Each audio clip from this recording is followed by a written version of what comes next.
ওই তো বাসা থাকতে পারবো না রানী গো। রানী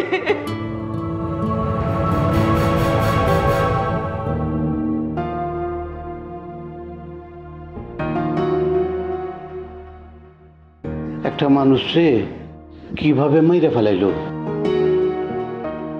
দুনিয়াটা কই চলে গেছে, খুনের কারণটাই জানা গেল না। সম্পত্তি লইয়া গ্যাঞ্জাম ছিল,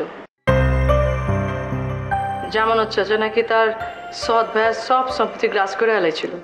ইম্পসিবল। নগদের কাছে সব গ্রাহকই প্রিয়, তাই তো সারা দেশে ক্যাশ আউট চার্জ সবচেয়ে কম। জামানত চাচা এই কাম করবারই পারে না, আমি বিশ্বাস করি না। আরে এই সমস্ত ভুয়া কথা তো ছড়ানো হয়েছে মূল আসামিরে আড়াল করার লাইগা। যে আসামি সে কিন্তু সবকিছু আগে থেকে চিন্তা ভাবনা করে এই কিলিং প্ল্যানটা করছে। আগে থেকে খোঁজ খবর লইছে যে আমাগোর সাথে জামানত চাচার খুব ভালো একটা সম্পর্ক আছে, আর খুন করলে আম্মাজানের উপর দোষ চাপাতে পারবো। এই ব্যাপারে কিন্তু ওই সাকসেস বি হয়েছে। দেখ, জামানত চাচার খুন বি হয়েছে আর আম্মাজানের ঘাড়ে দোষ বি চাপছে। আমার জান, তোমার আম্মারে বাঁচাও, দরকার হলে ওই খুনের দায় আমি লইব। তুমি লইবে খেলা? লইলাম মারে, মরণের টাইম তো চলে আসছে, জীবনে তো কোনোদিন ভালো কাম করি নাই, কা একটা ভালো কাম করে গেলাম। এগুলা কিছু করার লাগবো না। আম্মা পুলিশের কাছে ধরা দিলে আমরা ভালো একজন উকিল নিয়োগ দিমু, তারপর সব কিছু সিস্টেম মতো ঠিক করে হালাম। আচ্ছা ঠিক আছে মা, সেই ব্যবস্থাই কর। রিমি, চল একটু ছবির লোকে দেখা করে আসবি। চলো যাই। আব্বা তুমি যাইবা? না রে মা, তোরা যা। আচ্ছা চল, তুমি থাও। আচ্ছা মা, ঠিক আছে।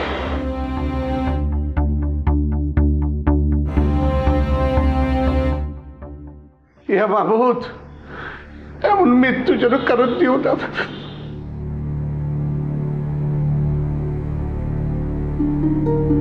নগদের কাছে সব গ্রাহকই প্রিয়, তাই তো সারা দেশে ক্যাশ আউট চার্জ সবচেয়ে কম।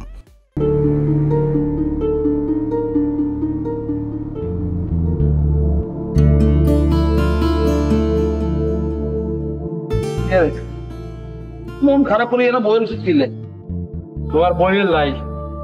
আমি ঘরের ভিতরে মন খারাপ করে থাকলে তোমার বই নিয়ে আরো 100 প্রশ্ন করছি, এলে এই জায়গায় মন খারাপ করি।